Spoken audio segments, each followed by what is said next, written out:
Want to know the latest in soccer? Then listen to the Golden State Media Concepts Soccer Podcast. From MLS, the World Cup, and the Premier League, we've got you covered. The latest updates, the hottest matches, and news on the league's top players. It's the Golden State Media Concepts Soccer Podcast. David Beckham scores the goal to take England all the way to the World Cup finals. Listen now.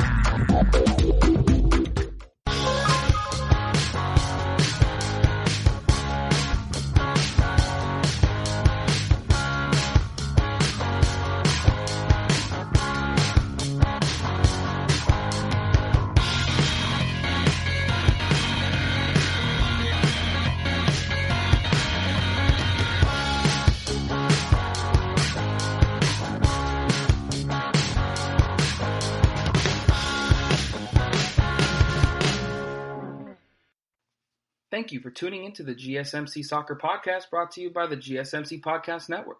I'm your host, Steven Melendez, and I'm excited to bring you the latest and greatest in soccer news from around the world. Welcome back to your favorite soccer podcast, everyone. I'm really happy to have you guys join me on this journey. We're talking about the sport we know and love, and I can't wait to bring this all to you, and I'm sure you guys will feel that through my excitement.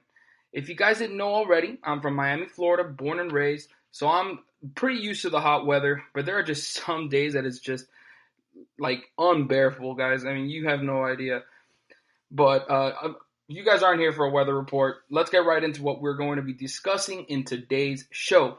Now, my favorite thing about soccer is that there's literally no long off season, unlike pretty much every single sport in America. Of course, COVID made sure that that wasn't the case this year with that long suspension of pretty much every league. But it couldn't keep the best sport in the world down for long. With leagues in Europe now finished, UEFA competitions are here to keep us entertained until next season comes around in September. And that is exactly what this first part of the show is going to be all about. In the last show, I gave a quick rundown of each matchup in the Champions League, but today I will be taking a much deeper dive into the round of 16 matches of both the Champions League and Europa League that have just wrapped up. In the next segment, I'm going to be giving some love to the first major European league to return to play, the Bundesliga. Similar to how I discussed the Premier League in the last show, I will be breaking down the Bundesliga season, including Bayern Munich's roller coaster campaign that ended in an 8th straight title, some of the top young talent that the German league have to offer, as well as some of the biggest surprises and disappointments this year. Because we know there's always those in every single season. Now, in the next part of the show, we'll be discussing all the transfer news in the 5 major soccer leagues. Because with all the leagues done now, that's a big part of what's happening. Of course, we got that Champions League like I'm talking about. But we got all that transfer news to talk about. And I'm going to bring that all to you guys in that third part of the show. Now, lastly, easily my favorite part of the show, I'm going to be giving you guys my top 10 players from the Bundesliga this season. So you're going to want to make sure that you stay tuned for that. Now, with that all being said, I'm pretty sure that's going to be a great, that's going to be pretty much enough for what we got for today's show. And I'm sure you guys are going to enjoy it. So let's get right into that first part of the show. Talking about the Europa League round of 16. It's Copenhagen from the Danish Superliga versus Istanbul Başakşehir. Başakşehir, yes. From the Turkish Super League. They were the champions of that league, and it was pretty much a complete Copenhagen dominance in this game, at least in the second leg. The first leg, it was pretty tight with going 1-0 in favor of Istanbul. Istanbul showed that, why they were the champions in their league with pretty impressive attacking play, and came out 1-0. But obviously that just was not enough, as Copenhagen just took control of this second leg, did exactly what they needed to do. And they got onto the score sheet early with a sensational team goal capped off by a bullet of a header by Jonas Wind in the 3rd minute. If you guys saw that, there was nothing stopping it. It was just absolutely ridiculous. Now, during that first half, like you see Istanbul, and they were putting up some okay team plays together, but they just never put it together with a goal. Like they literally did not bring their shooting boots to the game, as they only had one shot on target in 14 shots. That's absolutely ridiculous. But at the half, the game was tied at 1.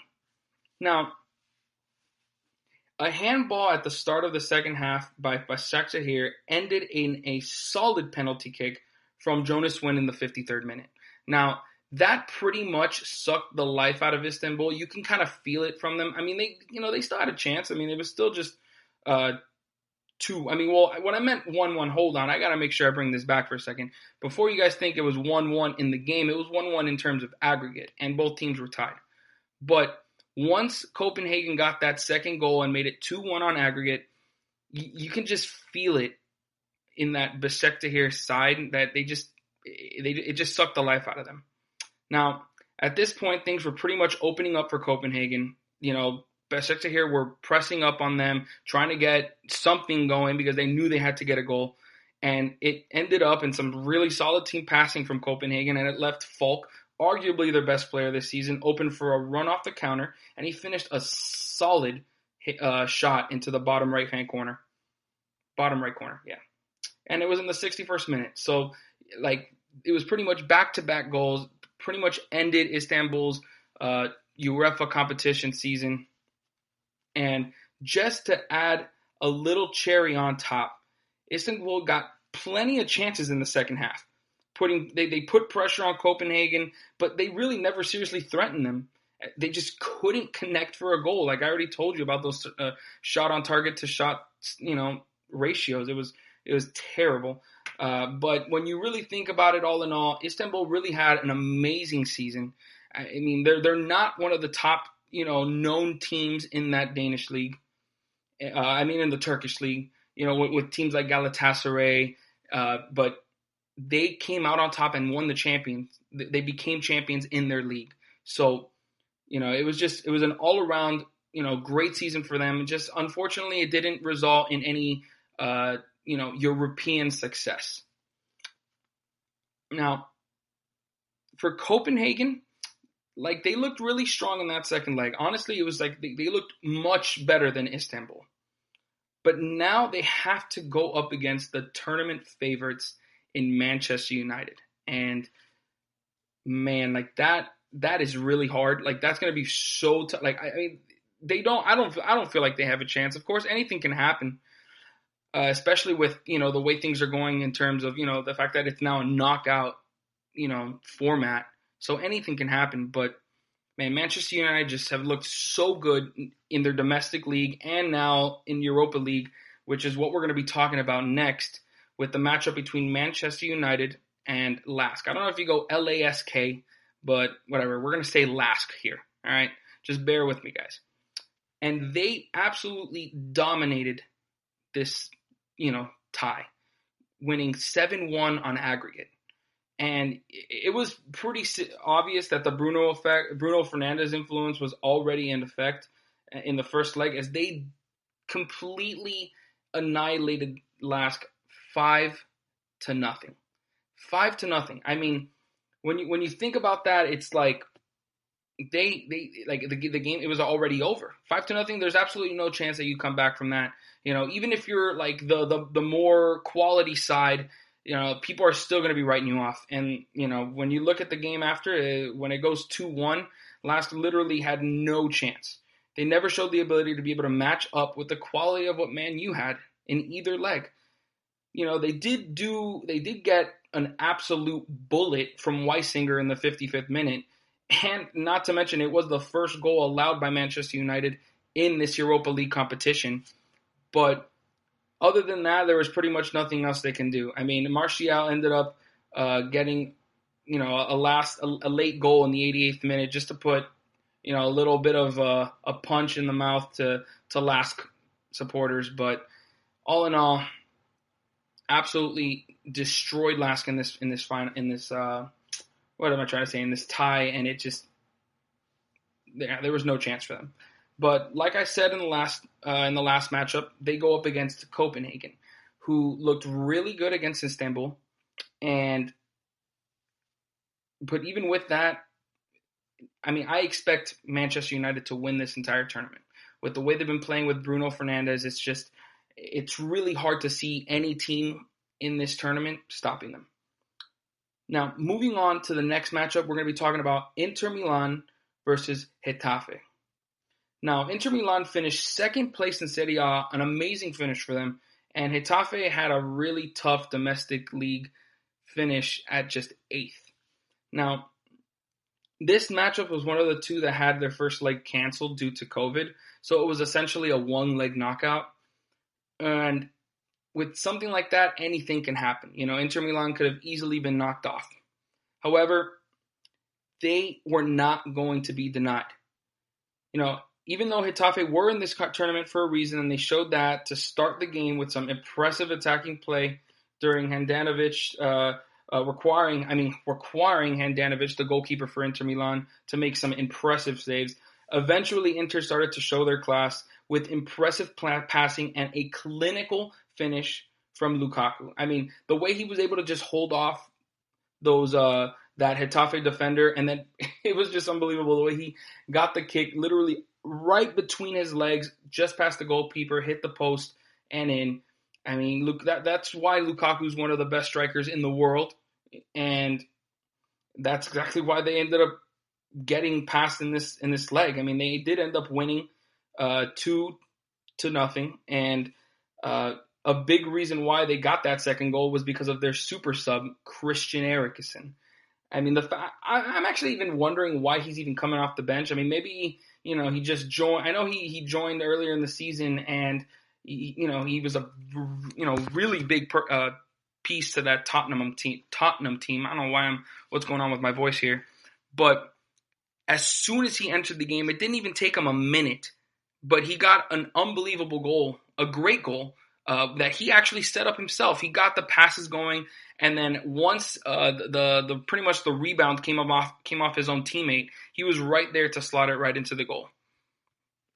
Now, just like I said, Hitafe did look strong early, but they just couldn't keep it together against a strong side like Inter. And now with Inter, I believe they have the quality to match any team in this tournament. With guys like Alexis Sanchez, Lukaku, like we've already talked about, and Christian Eriksen, of course. If they can pull it together, they're the only team that I see that has a real chance to stop Man United. However, in their quarterfinal match, they do go up against Bayern Leverkusen, who has, in my opinion, really, really good attacking play. And it'll be interesting to see what happens in that matchup. Now, moving on, we're going to be talking about Sevilla versus Roma. Sevilla finished 4th in La Liga, while Roma finished 5th in Serie A. Now this is the other game that had their first leg canceled due to COVID. And Roma just missed out on their Champions League football as they placed 5th. So this game had a lot on the line. Pretty much this whole tournament had a lot on the line for Roma as they really wanted to get some European football. Specifically Champions League, because of course, as we all know, if you win this Europa League, you get into the Champions League. So that was a big thing that Roma were looking out for. Now, in this game, in the second leg, Sevilla took control real early as they threatened Roma with real good, strong attacking play, getting multiple shots off. They eventually got through with a great cross from Banega to go along with a beautiful run and goal from Reguilon in the 21st minute. Now, Roma, like I said, Roma never, Sevilla threatened Roma, but it was not the other way around. Roma never really threatened Sevilla in this match with just one shot on target in 7 shots. 7 shots in a whole game. I mean, they weren't really putting any pressure on. And just before the end of the half, Sevilla combined for an easy tap-in goal for Youssef after a gorgeous run and assist from Ocampos. I mean, Ocampos is one of the best signings for Sevilla this year. He's been an amazing addition for them, and he adds great attacking play for them. And when we got into the second half, Roma had a lot of good energy. I mean, of course, and I'm sure they got a yelling at from their manager, and were told to go out and leave everything on the floor because this is it. If they don't have this, there's no more European football, and there's no. I mean, well, they have the Europa League next year, but there's no chance for Champions League. And for a club as prolific as Roma, you want Champions League, but they just couldn't get a goal back to make things interesting. Now, this is obviously a disappointing end to Roma's season, and they will be back, like I said, in the Europa League next season. So, they'll just have to try again to see and, have a better domestic league to be able to get into the Champions League again. Now, for Sevilla, they definitely have a strong side, and their matchup in the quarterfinals is going to be against the Wolves. And I believe this is going to be one of the matchups to watch. Even though, again, yes, it's going to be a knockout round, so, every game is going to be really exciting. I love the dynamic that these two clubs bring into this game, and I feel like it's going to be probably the most exciting one to watch of every matchup in the quarterfinals. Now, moving on to the next match, we're going to be talking about the Bayern Leverkusen versus the Rangers. Bayern Leverkusen finished 5th in the Bundesliga, while the Rangers finished 2nd in the Scottish Premiership. Leverkusen had a very strong showing in the first leg, taking a 3-1 aggregate lead, and easily looked like the stronger side, putting constant attacking pressure on the Rangers throughout that game. Now, just like the first leg, Leverkusen kept that pressure up on the Rangers with non-stop chances in the final third. They just couldn't complete them as clinically as they did in the first leg. The Rangers just never seemed to have a chance in this game, as Leverkusen just suffocated them defensively. And it was just a matter of time before Leverkusen would get onto the score sheet, as Aranguiz delivered an amazing assist with another beautiful run and finish from Diaby, ending any chances the Rangers might have had to make it into the last 8.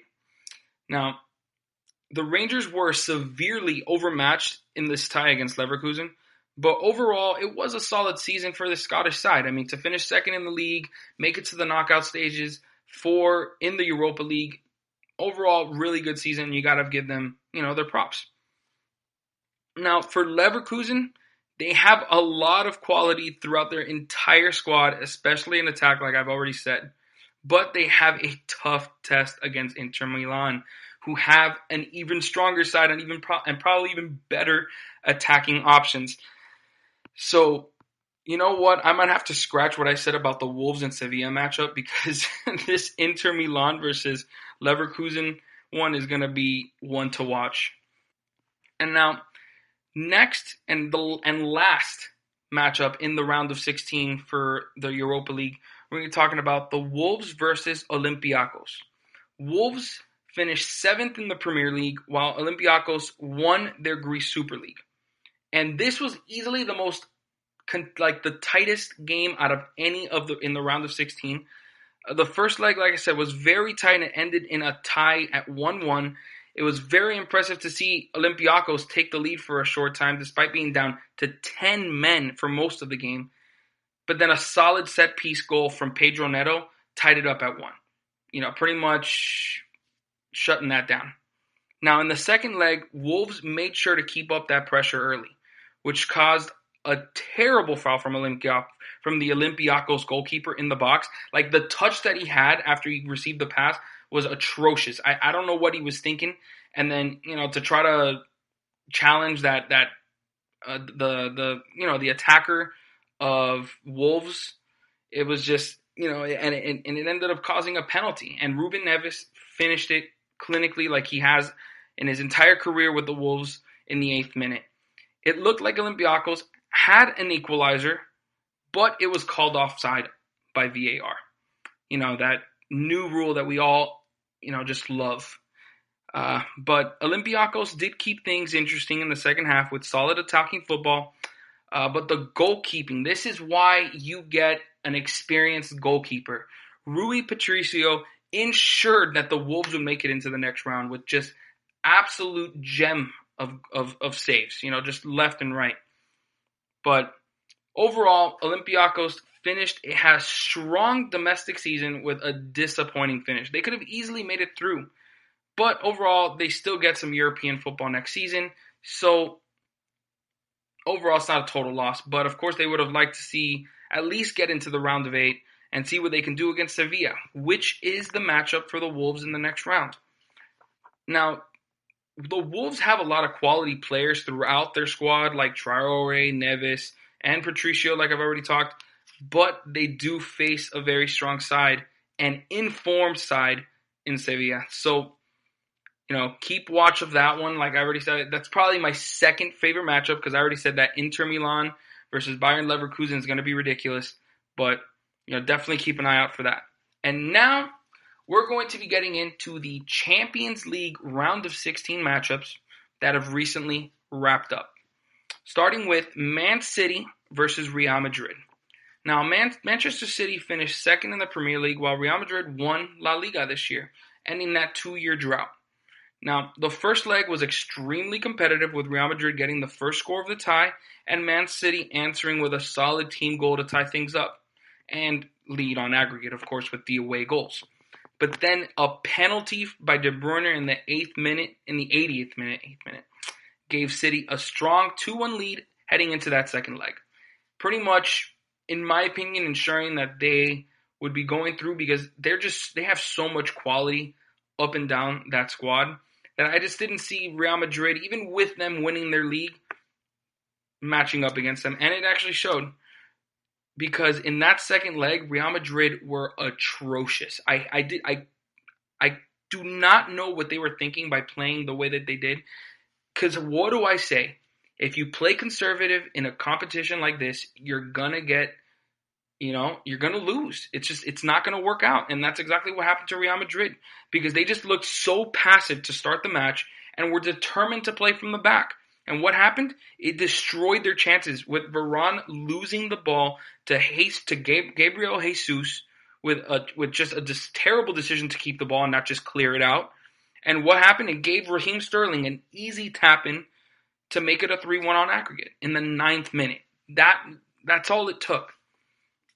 Now, Real Madrid's best player this season has easily been Karim Benzema, and he made sure that they got on the board with his 27th goal of the season as he headed it into the net with a nice cross from Rodrigo. And so it looked like they had a bit of life, but that was as far as they got. That's as close as they got is a better way to put it. Because Man City turned up the pressure from that point on. They were not going to allow Real Madrid to take over this game. And it eventually got to them. Because Varane, once again, committed a terrible error that resulted in a Gabriel Jesus wonder goal. I know it wasn't that, but the hustle that he showed to just be able to squeak it by Courtois in the 68th minute. If that doesn't make Real Madrid fans miss Sergio Ramos, they obviously did, but that just goes to show how important that man is to that squad. And with that, after a strong domestic campaign, Real Madrid failed to make it to the Champions League quarterfinals for a second straight season. This is also, real quick note, this is the first time Zidane doesn't make it. This is the first time he doesn't win the Champions League. Because the first 3 times that he tried with Real Madrid, they won every time. Every single time. Ridiculous record that was. But, it was eventually not going to last because, no one wins everything. So, now Manchester City have easily one of the strongest squads in the entire world. I'm talking about, you match them up against anybody and most people will be like, they're not sure who's going to come out on top. Maybe unless you're thinking Liverpool. But right now, they're going to go up against Lyon in the next matchup.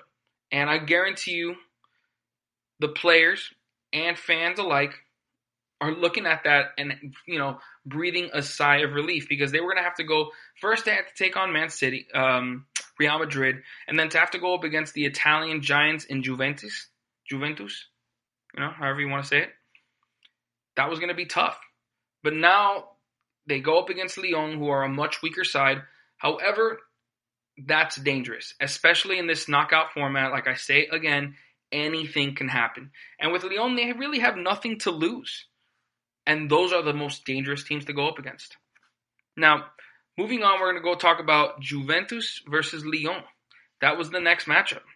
And Juventus, they won they won their Serie A. You know, they're monopolizing that. They just continue to win. I don't remember the last time they haven't won. And Lyon finished second in Ligue 1.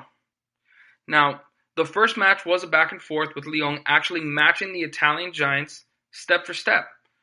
Juve had chances, but they just did not convert on them, and it cost them that 1-0 defeat in the first leg. Now, in the second leg, the game had a lot of question marks throughout.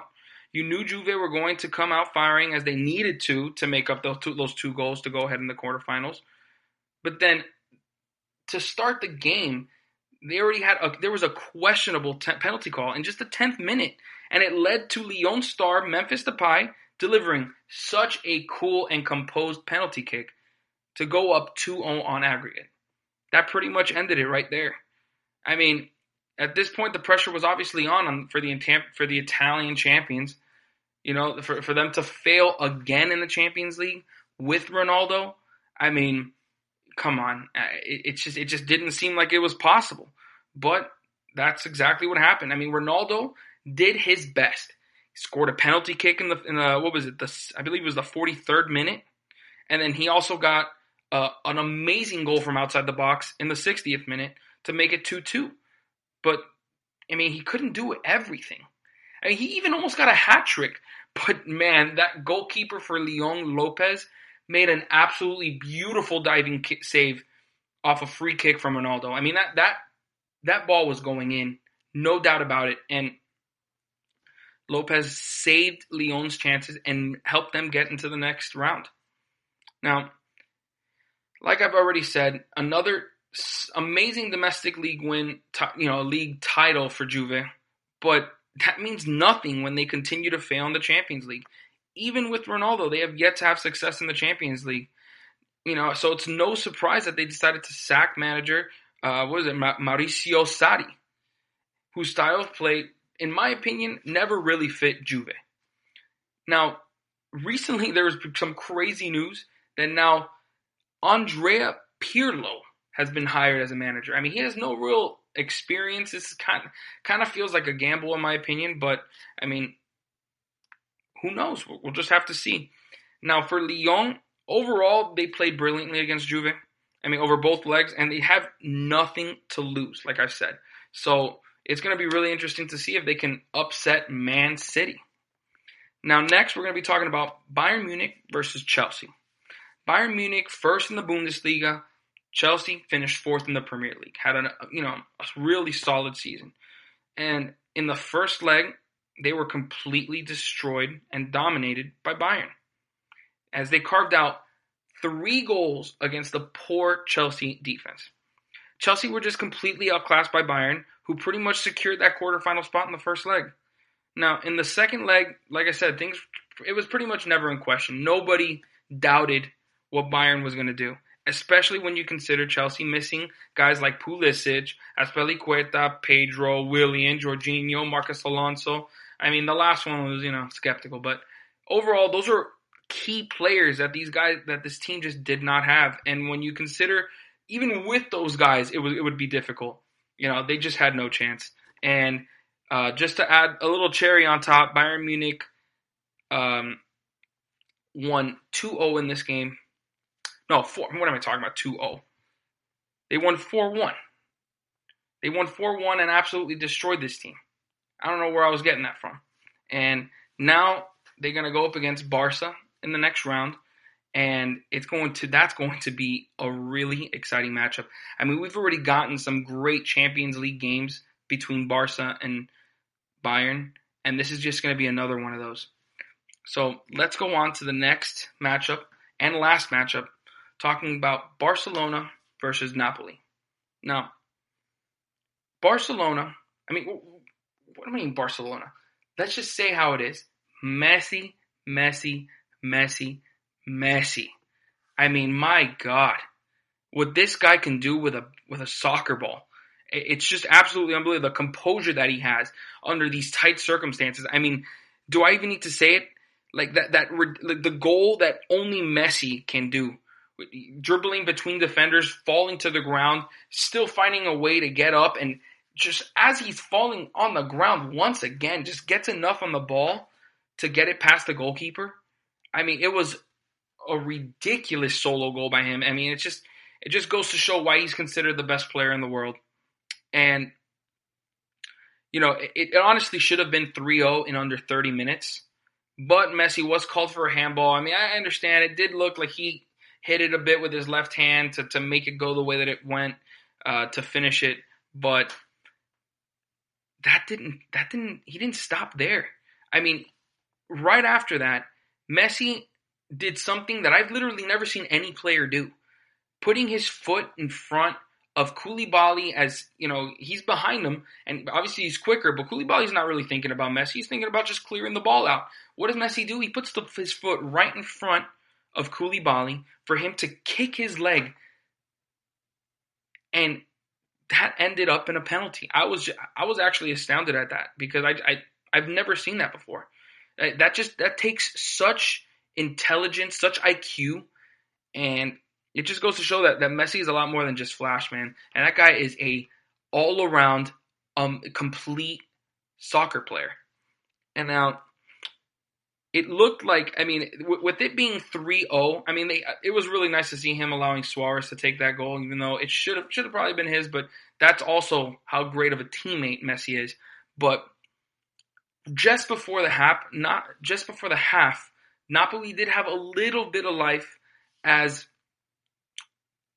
Mertens did kind of the same thing that Messi did, not as clean though, and so it was a little bit skeptical to see. And Rakitic committed the foul in the box. It gave Napoli the penalty kick, and they were able to make it 3-1. Now, you know, that added a little bit of life for Napoli fans. You know, made them stay tuned into the second half, but that was pretty much all she wrote, because after that, Napoli never threatened Barca in the second half. I mean, they never got anything together, and that was pretty much the end of it. So it was just a terrible ending to a rough season for Napoli, and you know, it'll be interesting to see where they go from here, because I remember like 2-3 years ago they were one of the best teams in Italy, and now, you know, they've taken a real big dip now. And for Barca, like we've already talked about the last matchup, they go up against Bayern, and Messi has shown time and time again that he has their number. But so can he do it again? Can he lead Barca to to the promised land? We'll have to wait and see. Now, make sure you guys stay tuned, because in the next segment, I'm going to be talking about the Bundesliga season. So you're going to want to stick around for that one.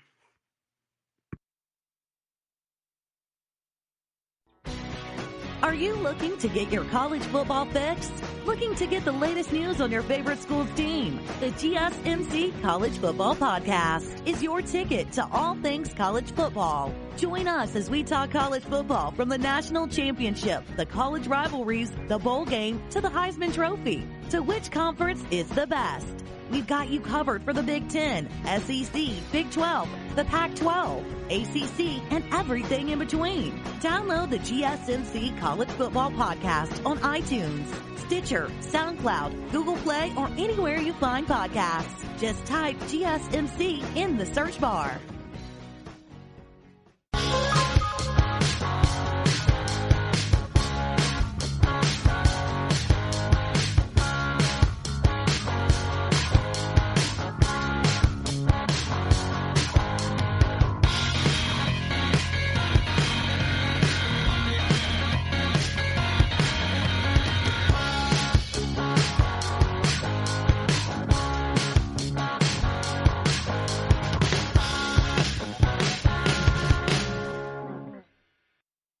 All right, guys, welcome back. We're going to be in the last segment. We talked about all the matchups from the Europa League and the Champions League round of 16. You know, all those matches that wrapped up. We gave a quick, a good review on all those matchups. Now, in this segment, we're going to be talking about the Bundesliga. And it really never disappoints and is always some of the most exciting soccer to watch in the world. So I'm sure all soccer fans were excited to hear they would be making their return to play in May, becoming the first major soccer league to return since the suspension of play because of COVID.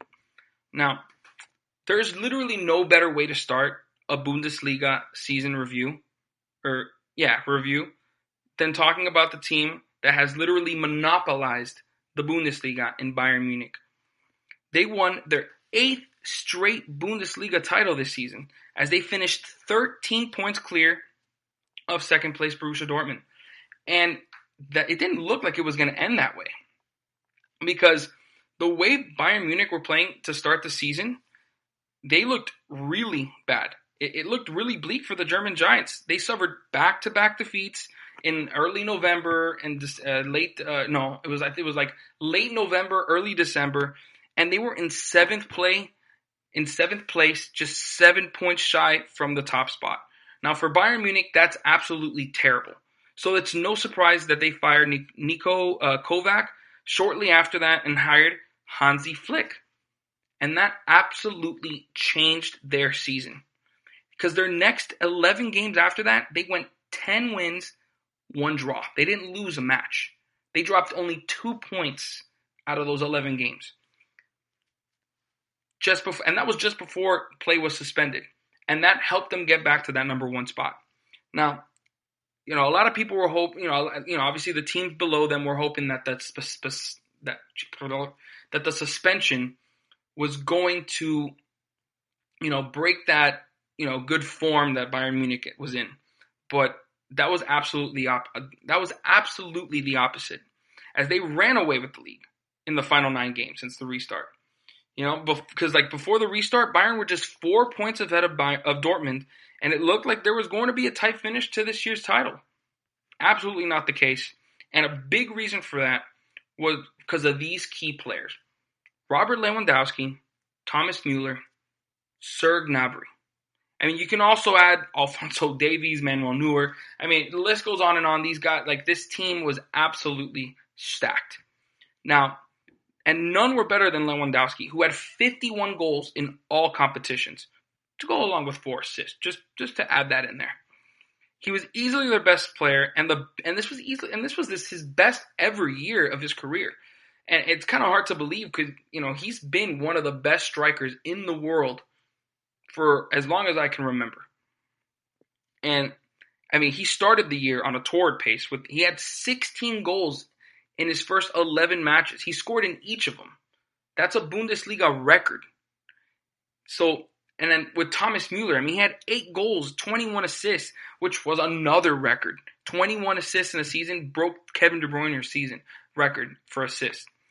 The way he just picked apart teams, finding teammates time and time again, pinpoint crosses, deadly through balls. It was just absolutely ridiculous from what he did. And then Serge Gnabry, he's like the flashy player on this team. Just an unbelievable dribbler. I mean, he gives you whatever you want. And, he was one of the only guys in the league to have double-digit assists and goals. Just goes to show what a complete player he is.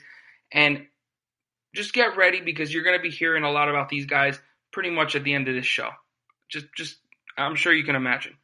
And Manuel Neuer. I mean, come on, the captain, the guy that keeps these guys together. He had 15 clean sheets in 33 appearances. Solid performance all around from these guys, and that's why they had another league title. Now, let's get into some of the biggest surprises and disappointments, and let's start with disappointments, because I always like to end on a good note. Now, easily, the biggest disappointment in terms of a player was Mario Götze. I mean, he was even voted by the players as the most disappointing player, so you know that that's true. I mean, and this guy has fallen a long way since that 2014 World Cup, where he scored the game winner for Germany. I mean, in this season alone, he had just 15 league appearances. He had 3 goals and no assists. That's terrible. That guy, he did nothing for the squad. And he's in a position that you expect to get, stats that you can see. Like you expect him to get double-digit goals or double-digit assists. Like that's the kind of position, his central attacking midfielder position that you expect to see production. And he just did not give that to Dortmund. I mean, it's not that they needed it. I mean, the amount of talent that they have going in that squad is ridiculous. So, they're fine with seeing him leave for free at the end of the season. And another big disappointment has to be Werder Bremen. I mean, they've actually spent the most years in the Bundesliga than any other team in league history. But they were in trouble this season of being relegated after falling to the relegation playoff spot. And man, were they lucky to not be relegated. I mean, it was just ridiculous to see where they were. And they were just lucky to sneak by Heidenheim. I hope I'm saying that name right. But they got through 2-2 on aggregate. 2-2 on aggregate against the Bundesliga 2 side. Like, come on. Werder Bremen, the amount of experience that they have in the Bundesliga on the top flight, I mean, they should not have just been squeaking by 2-2 on aggregate. But when you look at that game, you can see how much it meant to them to get another crack at the Bundesliga because, they know that they're better than that. They should be better than that. So, we'll have to see how Werder Bremen finishes off next season. Now, getting into some of the surprises. I have a few more surprises and disappointments because let's not, I hate to mull on the bad stuff. But easily the biggest surprise, in my opinion, was Erling Holland. I mean, and it's not to say that this kid doesn't have talent, that it's surprising that he did well. I mean, because we knew he had talent. However, no one expected him to have the record-breaking start to begin his Bundesliga career. I mean, he had a hat trick in his debut as a sub in just 23 minutes. Record. He had 5 goals in 56 minutes in his first 2 games. Record. 9 goals in his first 5 matches. Another record. I mean, this kid was unbelievable. And, I mean, to think that he's only, I guess he's 20 now, but when he joined him, he was 19 years old. It's kind of shocking. And it's scary for the rest of the league. Now, another surprise has to go to the Canadian left back for Bayern Munich. You know who I'm talking about, guys. Alfonso Davies. I mean, this guy started the season not so well. I mean, he was an unproven youngster, and he was obviously behind one of the best left backs in the world in Alaba. However, he exploded onto the scene and took that spot from Alaba, who has since moved to the center back position. And there is now talks that he could be on his way out. I mean, it's pretty much Alfonso Davies worked himself into that. He made that spot his. So to see that was just beautiful to watch, honestly. Because I mean, he's from North America. You got to love that. You really do. And sorry, I mean, I know you guys heard the notifications. Come on, I mean, I'm always staying updated. Always got to stay updated. But now, the other big surprise, we're going to be talking about SC Freiburg. Now, they had the best start to a season in their franchise history, which shirts an impressive 8th place finish in the German top flight. Just missing out on that European spot. And they're led by their energetic coach, Christian Streich. I mean, there's no way you're watching an SC Freiburg game and the camera does not pan to him screaming, yelling, enjoying, the play of his team. But then you add that with youngster Luca Waldschmidt and the club's all-time leading scorer, Nils Petersen. SC Freiburg looked primed to compete at the top of the Bundesliga. I mean, I feel like they're there to stay. Because most of the time, they have been in a Champions League spot or a Europa League spot, but they haven't been there consistently. I feel like they have a chance now. Now that we're finished with disappointments and surprises, let's get into some of the best young talent in the Bundesliga. Starting with none other than Jadon Sancho. Jadon Sancho is just 20 years old, and he had 17 goals and 16 assists. The English native looked like one of the best players in the German top flight and one of the best players in the world on top of that. leading Dortmund to another second-place finish behind Bayern. Continuing, we have Kai Havertz. Kai Havertz, another 20-year-old for Bayern Leverkusen. He had an absolutely superb season. I mean, he didn't really get going until the winter, like December. But, I mean, it's expected with young guys. I mean, they're not just going to blow up, like crazy. But he's already racked up 109 appearances in the Bundesliga. And he pretty much does whatever you need on the pitch. And he creates for himself, for others. He has clinical finishes and a blistering pace to match all those skills. Another young talent that has just been sweeping the league, Moussa Diaby. Diaby showed a lot of promise. He's only 21 years old, and he showed a lot of promise at PSG, but he just wasn't given much of a chance to shine. So he was shipped off to Bayern Leverkusen for pretty much nothing, where he has taken advantage of his chances. He has amazing dribbling skills to go with, along with the pace, finishing, and passing. And with Kai Havertz likely leaving this summer, he looks to be an important piece for Leverkusen moving forward. Now, with all that said, you know that you got a lot of young talent. I mean, the Bundesliga, it's littered with it. It's all over the place. And another guy that you have to mention is Christopher Nunkunku. I mean, he's 22 years old, so he's not at the same range as these guys. I mean, he's 22 years old. That's still young. I mean, it's younger than me. And after not getting a chance, just like Diaby, to break into the first team at PSG, he was transferred to RB Leipzig and had an amazing first season in the Bundesliga. He finished with 5 goals and 13 assists. That was good enough for third in the entire league. And that was just in 32 matches, 21 starts, if I have to add that in there. So, with that done, make sure to stay tuned for the next segment, as we're going to be talking about all the top transfer news in the top 5 soccer leagues. You guys are going to want to stay tuned because we have a lot of signings that have already happened, some players that are linked to, we're going to be talking about all the top teams, so just make sure you stay tuned for that. Tired of searching the vast jungle of podcasts? Now listen close and hear this out. There's a podcast network that covers just about everything that you've been searching. Hey! The Golden State Media Concepts Podcast Network is here. Nothing less than a podcast bliss with endless hours of podcast coverage. From news, sports, music, fashion, cooking, entertainment, fantasy, football, and so much more. So stop lurking around and go straight out to the Golden State Media Concepts Podcast Network. Guaranteed to fill that podcast itch.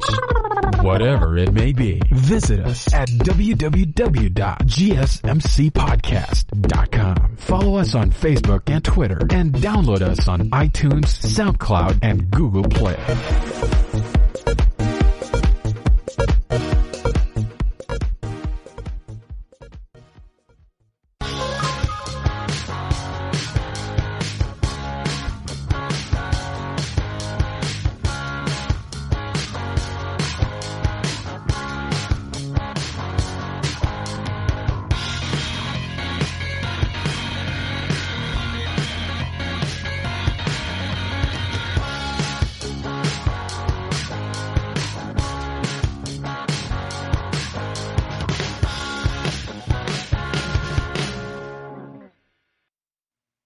Welcome back, everyone.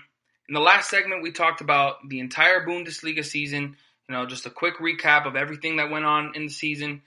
And now we're going to be talking about the transfer news in the top 5 soccer leagues. We're going to be going through each league, including, the Premier League, Liga, Bundesliga, Serie A, and La Liga. And we're going to be talking about the top teams in that league, that has a lot of transfer news going on about them. And we're going to be starting off with the Premier League. Now, I talked about this in the last show, but there's been a lot of updates and a lot of things going on since then, including with Arsenal, who have seemed to lock up Pierre-Emerick Aubameyang on a new 3-year deal. I mean, if you heard me in the last show, you know how huge that is. That guy was the best player on Arsenal this season. I mean, did so much for that club. And for him to finally, agree to a 3-year deal. I mean, it's not official, but there's a lot of room, a lot of talk saying that it's very close to being finished. Huge for Arsenal. And honestly, if that was all they did, would already be an awesome transfer window. But they haven't stopped there, because they're also getting Chelsea winger Willian on a free transfer. I thought this was probably, I didn't see this coming, and this was huge. I mean, to add a guy who has so much experience in the Premier League and has a lot of great skill, and something that, you've really been missing, because obviously Pepe did not show up last year. I mean, you want to hope that he's young, so, it's going to take him a little bit to get accustomed to the Premier League, but to add a veteran like Willian to just be able to slot in there, it's huge. It adds to your depth, really. So, and a couple guys that they're linked to includes Thomas Partey. I hope I'm saying, or Partey. I hope I'm saying his name out from Atletico. Dani Ceballos, who was at Arsenal this season on loan, but they're trying to complete a permanent deal for him because he was so important to what they did this year. And James Rodriguez from Real Madrid, who is just miserable over there, not getting any time because Zidane just doesn't like his style of play, doesn't like what he brings. So if and obviously when you talk about Partey, it's Partey. Sorry, when you talk about him, what he did for Atletico in the midfield was just invaluable. So being able to get any one of these guys would be huge. I'm sure they're going to prioritize Dani Ceballos because of what he does for this squad. But it'll be interesting to see what happens there. And now, moving on, we're going to be talking about Chelsea, who I believe is the most active, or they're definitely the most active Premier League side in the transfer market. And it has a lot to do with the fact that their transfer ban has finally been lifted, so they can finally start getting a lot of these guys that they've been eyeing. And they're already brought in Timo Werner and Hakim Ziyech. Timo Werner from RB Leipzig, who we've already talked about, and Hakim Ziyech from Ajax. And both these guys had incredible seasons last year. I mean, you should remember Ziyech from his incredible run with Ajax in the Champions League. And those guys are going to add a lot of attacking power to this Chelsea side. And they're also linked to, and it feels like they're going to be bringing in Kai Havertz from Bayern Leverkusen, who, again, we've already talked about, that has incredible skill. And they're also linked to guys like Jose Jimenez and goalkeepers Dean Henderson, John Oblak, and Nick Pope. Because obviously what happened with Kepa this year was, absolutely terrible. I mean, nobody, with Frank Lampard just, benching him because of his inconsistencies and immaturity, it's just time to move on for Chelsea. And these three goalkeepers, Dean Henderson, John Oblak, and Nick Pope, would be huge additions. Either one of them, because I actually think that I would prefer Dean Henderson out of all of them. I mean, because the way he played for Southampton was just, it was unbelievable. It was perfect. And I believe he also won Young Player of the Year award in the Premier League this year. So these will all be huge additions. I mean, and I feel like Chelsea are going to be up there with, because they finished fourth this season.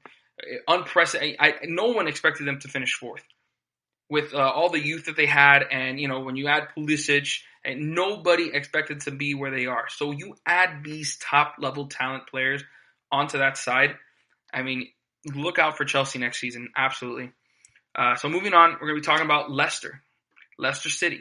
Now, they probably not going to be involved in any major moves as they're letting go of players, including probably star left back Ben Chilwell. However, it would definitely be for a massive fee because he is one of the best left backs in the world. They did, however, re-sign James Maddison to a new 4-year deal, because he obviously has a lot to do with the success, the sustained success that they've been able to find these last few years. But they are linked to a 20-year-old defender, Jean-Claire Todibo. That was a tough one to say, from Barcelona. Obviously has a lot of promise. If he's in that Barcelona squad, he's obviously got promise. So to add some good depth, someone that they'll be able to bring up along their side, it would be solid. But that's pretty much all going on with Leicester because they really don't have the transfer funds to support, or what is it? Yeah, support a big transfer fee.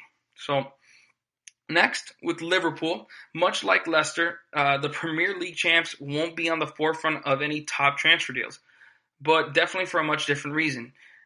They just don't have. They need to sell players in order to have the funds to pick up these guys. I mean, Leicester are selling guys in order to kind of like balance wages and stuff, but Liverpool obviously they got a taste of that Premier League title after winning it for the first time in 30 years, and they want to stay there.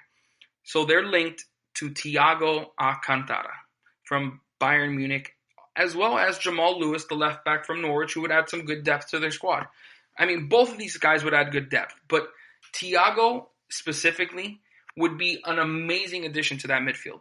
I mean, I feel like they don't have a player like Tiago on the squad. I mean, he's similar to Jordan Henderson. However, Tiago has way more athletic ability and kind of gives you all those skills that Jordan brings as well. So to have those two guys, if they're able to bring Tiago in, to have those two guys in the midfield together would be absolutely ridiculous and scary. I mean, and I believe would be, unless Manchester City do something crazy, would guarantee them another league title.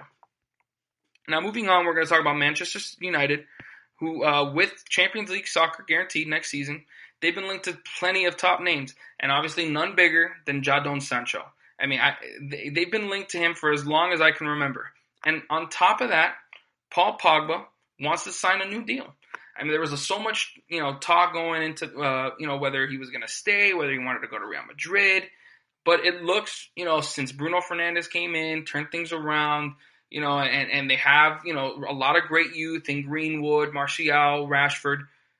Paul Pogba wants to stay for the long term, and that's nothing but good news for Manchester United. Now, with Manchester City, they've actually already completed a few signings, including defender Nathan Ake from Bournemouth for 41 million euros and winger Ferran Torres from Valencia. Both guys that'll add, I mean, especially Ake, in my opinion, definitely will provide Manchester City with solid defensive depth, which is something I feel like they really needed. And Ferran Torres, just another guy to add to that wing depth, especially with them losing Leroy Sané to Bayern. Ferran Torres comes right in, fills that spot, and just keep that cog moving. You know what I'm saying? They are also linked to Koulibaly, believe it or not. Alaba from Bayern, they're keeping an eye on that to see if he's going to sign a new deal. And striker Lautaro Martinez. They see Martinez as a long-term replacement for Sergio Aguero because, like we know, Aguero is already getting up there in age, and they got to start thinking about the future. So that would be really interesting to see if they can get that completed.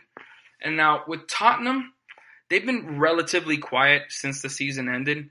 But honestly, I'm surprised. Why? Because I'm surprised because I feel like they're the team that needs to make the most improvements. I mean, they just continue to get worse and worse.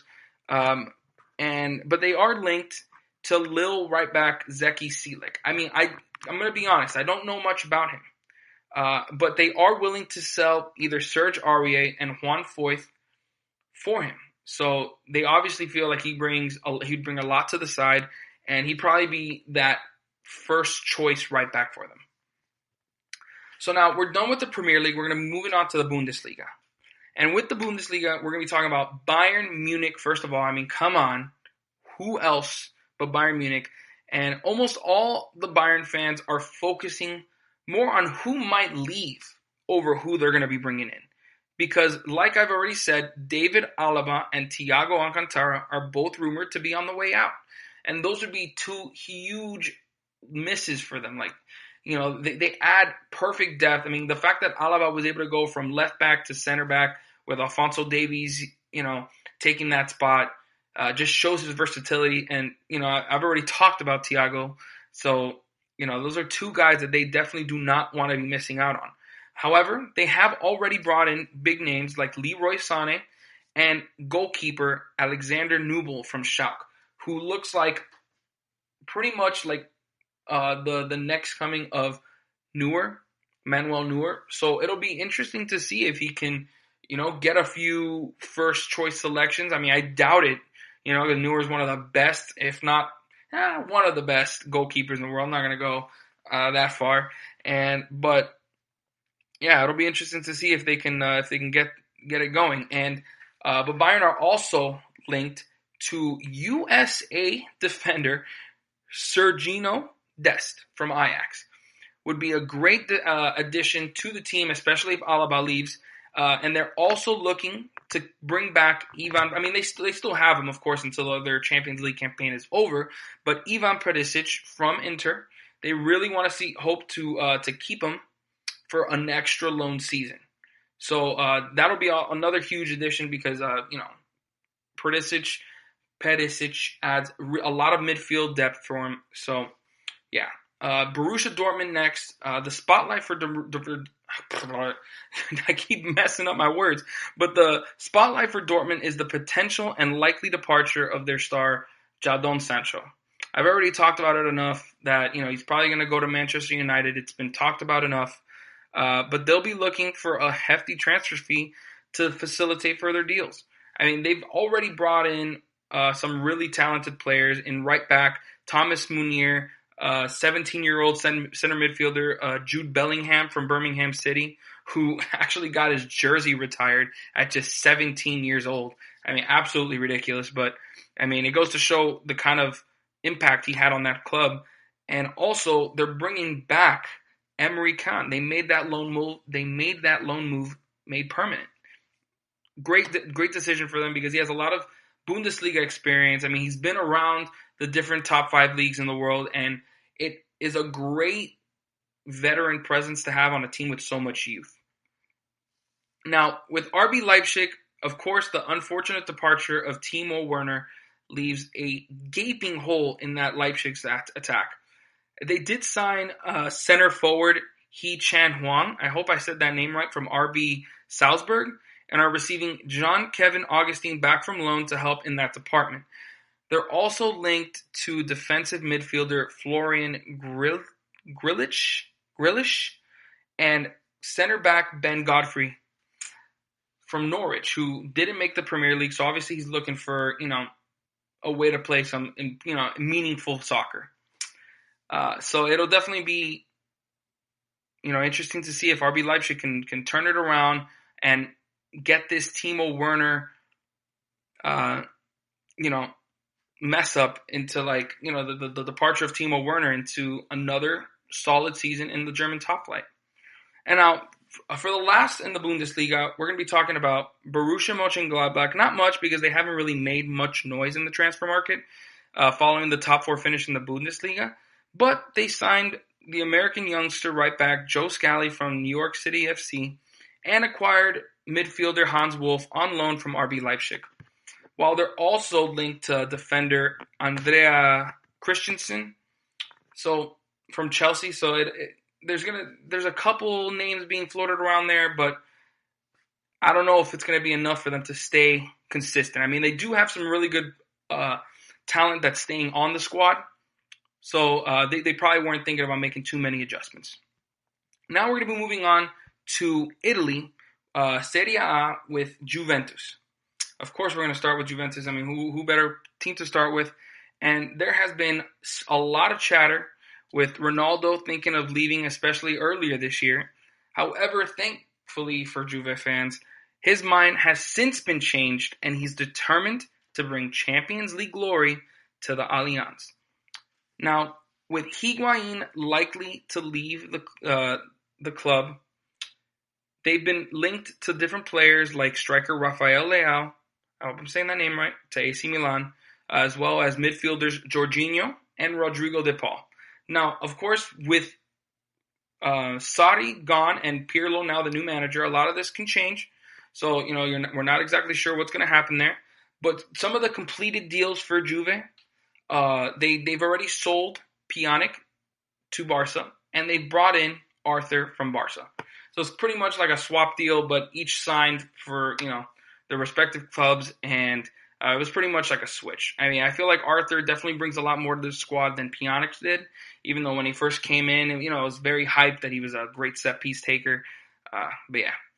Now, with Inter Milan, the biggest news coming out of Inter Milan is their possible but probably unlikely transfer for the great Lionel Messi.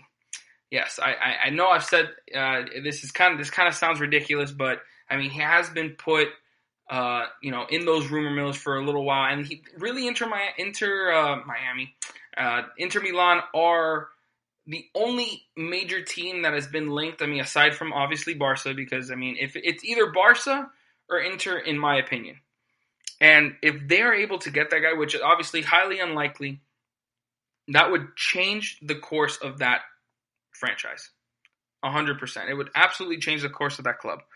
Now, some of the guys that are expected to leave include defender Milan Skriniar, who has been in constant transfer rumors with Conte not being impressed with the young defender. And really, it all depends if Conte stays, because it's not exactly sure yet if Conte is going to stay as the manager for Inter Milan. But if he doesn't, then you could see Skriniar staying for another season. Now, some of the guys that they're linked to include defender Nikola Milenkovic from Fiorentina and Marcos Alonso from Chelsea. A lot of guys that will add some depth to the squad, because Inter Milan already have a lot in the attacking, have already a lot of attacking quality. So they're obviously trying to add in that defensive portion of their team. Now, with Atalanta, we're going to move on to Atalanta. There hasn't been much major transfer news out of that club. That could change if they make a major run in the Champions League. As they're going to be going up against PSG, and they're in a favorable side of the bracket. But until then, the biggest move has been signing Pasalic permanently from Chelsea earlier this year.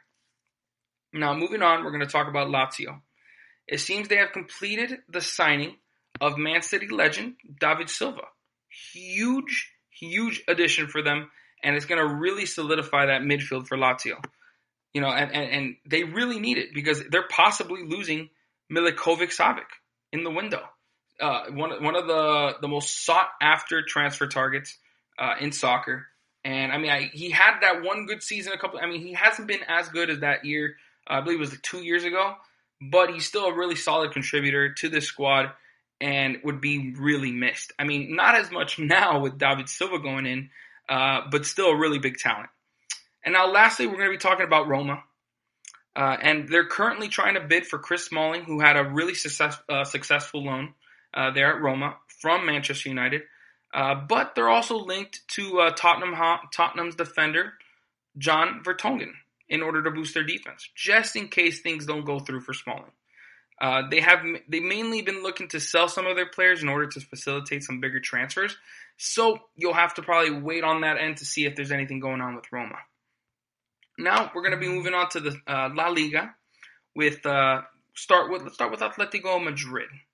Atletico have a few key players linked in the transfer market, including Jose Jimenez and, like I've already said, Thomas Partey. Now, these would be tough losses if they do lose them. However, they are bringing back Morata and are getting Carrasco back from loan. I understand Jose and Jimenez and Thomas Partey are midfield and defender, and Morata and Carrasco really help out on that attacking side. However, they are linked to midfielder James Rodriguez as well, and it looks like they're the closest team to being able to complete a deal. And that would be really big for them. I mean, to get a guy like James Rodriguez that can create and really set up guys like Morata and Carrasco, it would just be huge for them. But they're also linked, and it looks like they're probably going to be getting Alexander Lacazette from Arsenal. Because now with Aubameyang signing that new 3-year deal, he looks like he wants to be on his way out.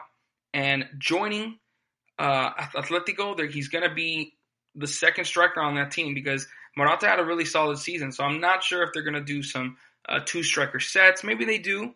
And that would be a really good 1-2 punch for Atletico, who are usually known for their defense. Now, moving on, we're going to be talking about Barcelona.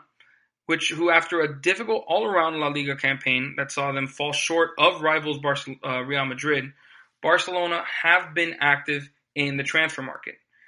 They've already sold Carles Perez to Roma and Arthur to Juve, and they've signed Pjanic from Juve. And they've also brought in Trincao from Braga in January. And of course, now just to end the rumors of Ter Stegen going anywhere, they re-signed him to a deal. However, they are also linked to defender Eric Garcia from Man City, the youngster in Man City who decided not to sign that extension. However, that 23 million euro price tag is kind of making things a little difficult for them. So, yeah, other than that, there's nothing else. But, yeah, Barcelona always trying to, improve their side however they can. Now, lastly, we're going to talk about Real Madrid, who won the La Liga title this year and in their 2-year drought. And they honestly seem content with the squad that they currently have, as there's barely been any transfer news been circling the club, other than guys that they're trying to let go, like James Rodriguez and Gareth Bale, who they are expected to sell. Now, the youngster Takefusa Kubo, I hope I'm saying that name right. I know I've said that so many times, and some of these names are tough, has been loaned out to Villarreal with no option to buy. So that's obviously a good move there. Villarreal gets a really exciting youngster that they get to display on their squad, and Real Madrid get him back after this season. They're also they've been linked to Paul Pogba for forever, but it looks like he's probably going to want to stay in Manchester United, but it's not a done deal yet, so we're going to have to wait and see. And left back Nicolas Tagliafico from Ajax. Really solid left back that would add great depth to the squad of Real Madrid, which I feel like they need. I don't think it's smart for them to settle, even though they've won the La Liga title. They need to look for quality players to add to their depth, and I feel like Tagliafico would be a really smart signing. And now last, we're going to be talking about France. Now, if there's any club that isn't afraid to spend big, it's PSG. There were some rumors, like I said, linking Cristiano Ronaldo to PSG, but those have been recently put to bed with Ronaldo saying he wanted to stay at Juve. Fine, no problem. However, PSG already signed Icardi from Inter on a permanent deal because he had a really solid season for PSG. And they have recently actually let go of some really solid talent, like I already mentioned in the Bundesliga review, with Ninkunku and Diaby. And that continues this season with the departures of Thomas Meunier, Edison Cavani, and Thiago Silva. And on top of that, they're also trying to sell Idrissa Gana Gueye, who was really solid for them in their Champions League game against Real Madrid, but since then has, really been inconsistent, kind of leaves guys out hanging on the defense, and that's why they're trying to really sell him. And some of the guys that they're linked to include James Rodriguez and Milinkovic Savic from Lazio. Two guys that would add great depth to their midfield, and that's one of the places I feel like they really need help because, of course, we all know they have unbelievable attacking play, but the midfield is where you win games, and they need to improve that. And last, in this segment, we're going to be talking about Lyon, which the only top news really coming out of Lyon is the likely loss of 22-year-old star midfielder Houssem Aouar. I practiced that, guys. He is linked to teams like Man City and Arsenal, and even though he had a tough 2019-2020 season dealing with injuries, Lyon should still get a solid transfer fee for the midfielder. So that's going to finish it off for this segment. Make sure that you stick around for this next segment. Trust me, guys, I'm going to be giving you my top 10 players of the Bundesliga season. So make sure you stick around for that one. This is your ultimate stop for everything sports. The Golden State Media Concepts Sports Podcast. Should I say more? From the NFL, MLB, the NBA to MMA, it's all in here. The Golden State Media Concepts Sports Podcast. Listen now.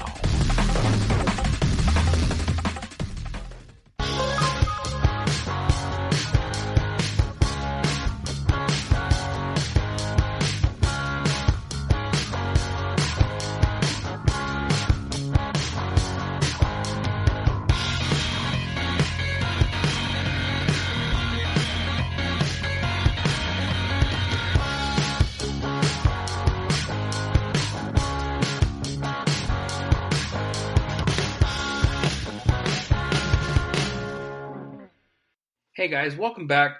In the last segment, we talked about all the top transfer news in the top 5 leagues. And now we're going to be talking about the top 10 Bundesliga players this season. So let's get right into it, starting with number 10, Tiago Alcantara. In 20 starts, he had just 3 goals and 0 assists. So you got to be wondering, what is he doing here? But Tiago is easily one of the elite midfielders in soccer today.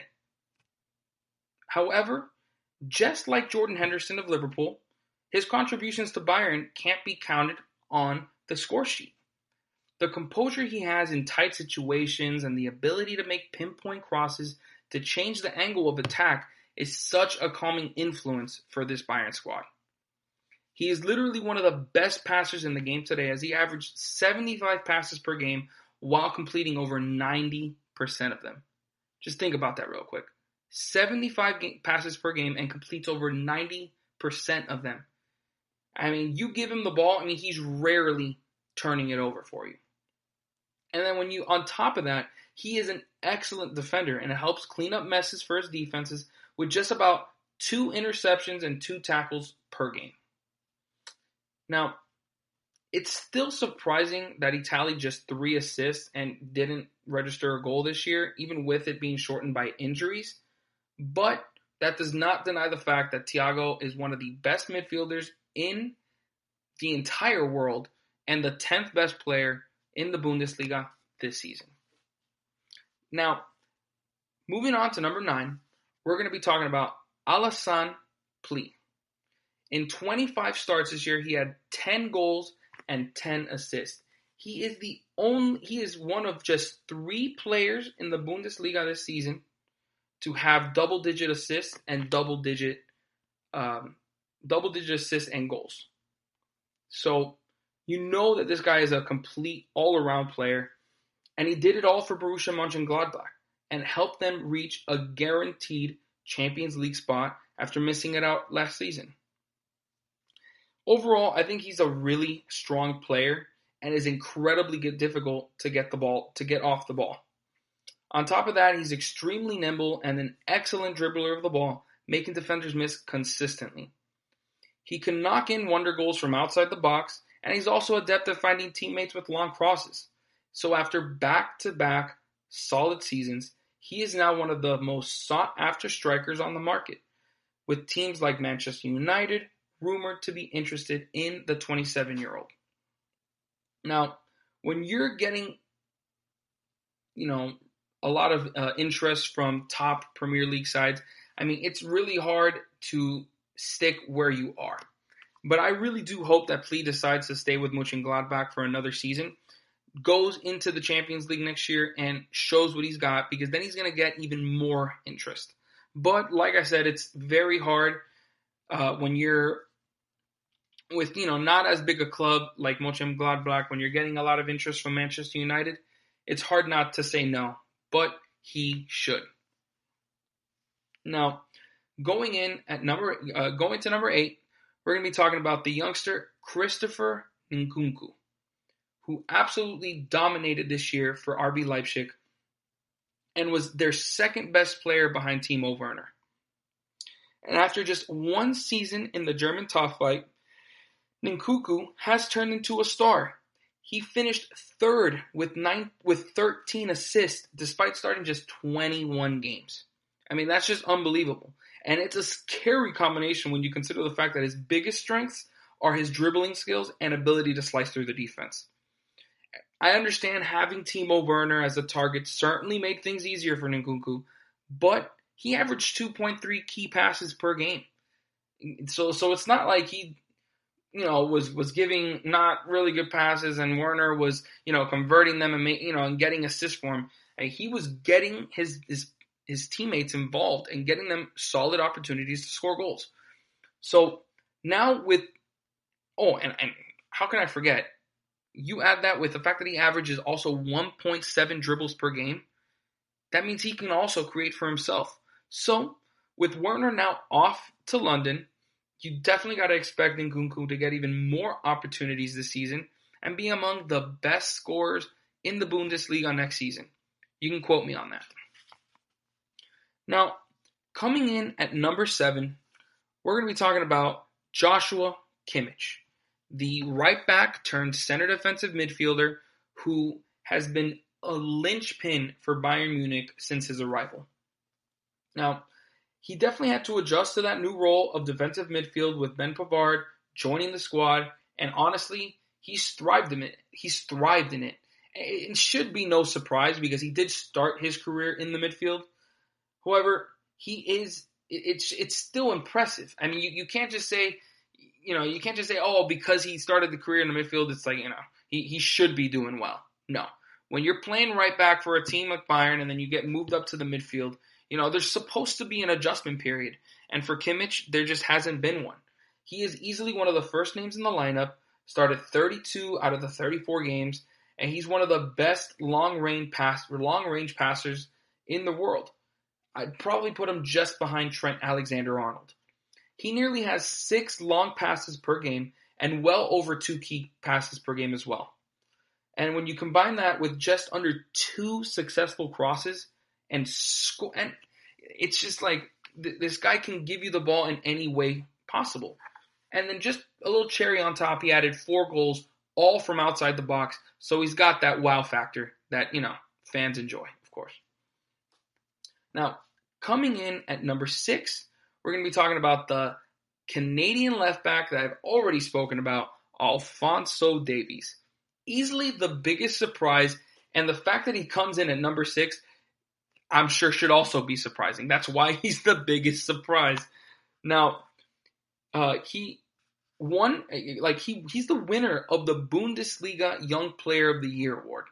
Are you kidding me? When you talk about the type of talent that the Bundesliga has, and the type of young talent that the Bundesliga has, the fact that Alfonso Davies was able to win that was, it's super impressive. In 24 starts, he had 3 goals and 5 assists. And he does everything that you want from an elite left back. At just 19 years old, he's extremely elite offensively and defensively. He ranked first in successful dribbles attempted with 83.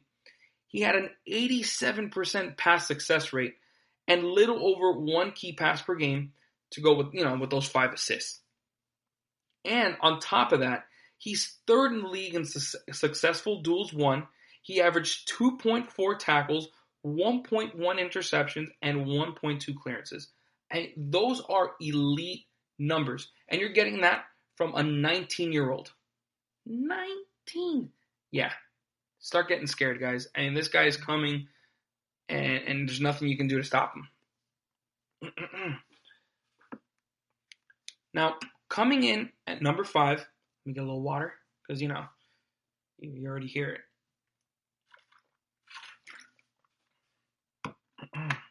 Sorry about that. Now, coming in at number 5, now doesn't that sound so much better, guys? Trust me, you're happy I took that water. Is Serge Nabri. Serge Nabri is another one of those guys that had double-digit goals and assists. In 26 starts, he had 12 goals and 10 assists. He's considered one of the more complete attackers in the world and is one of the best dribblers you'll ever see. He can create for himself and others as he's one of the very elite players to tally, like I said, double-digit assists and goals. I mean, come on, guys.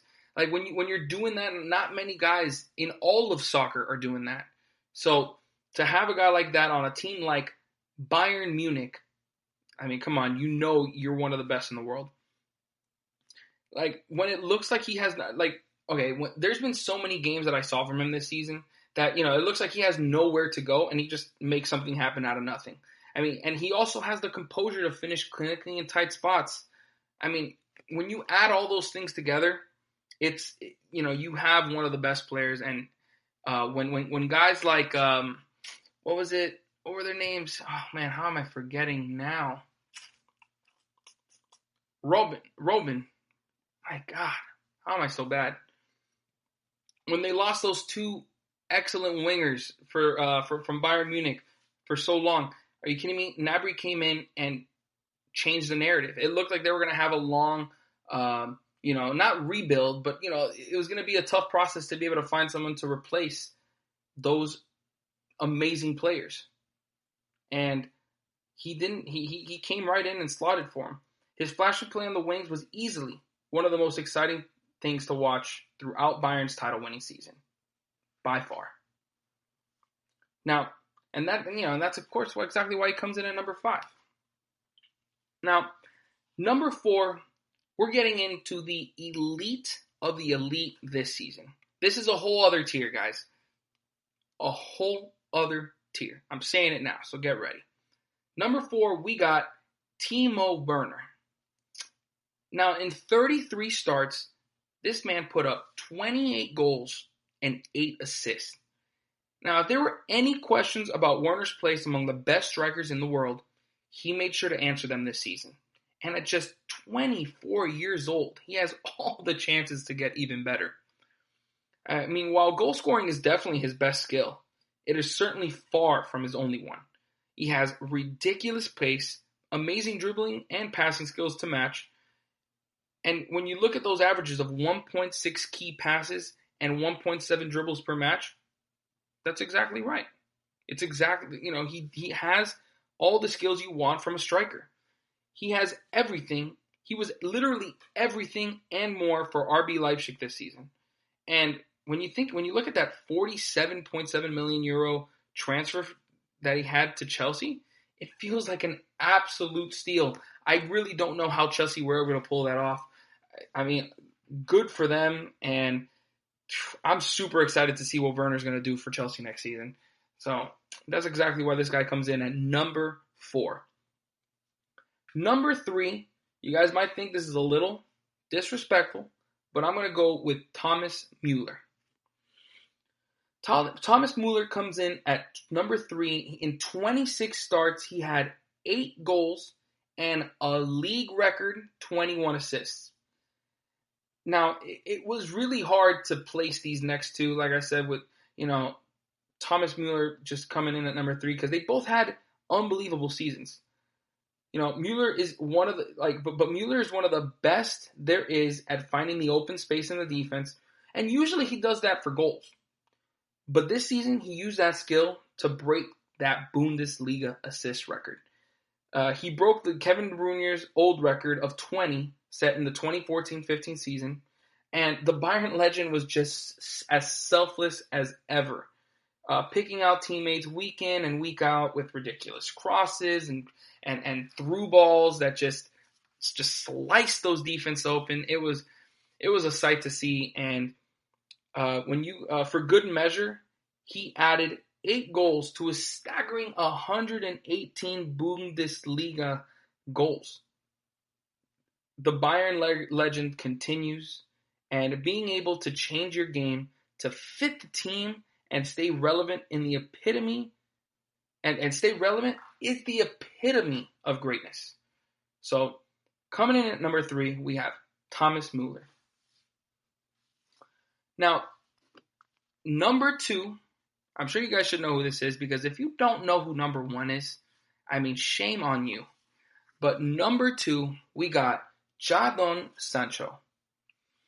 Jadon Sancho was a man among boys, even though he's only 20 years old, because in 25 starts, he had 17 goals and 16 assists. I mean, it was always clear that Sancho had world-class skill. The question was just whether he can put it all together for an entire season. And he did just that in this season. At just 20 years old, Sancho is already considered one of the best players in the world with his ability to do pretty much anything he wants in that attacking third. And when the only person to exceed Sancho's goal and assist numbers is Lionel Messi, you know you're one of the best in the world. And Manchester United better get ready to pay up to bring this guy into their squad.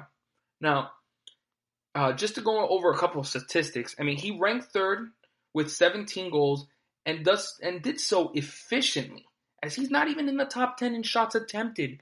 I mean, that's just incredible to even think of, because usually people with, players with top goal tallies put up a lot of shots, and that just wasn't the case for Jadon Sancho this season.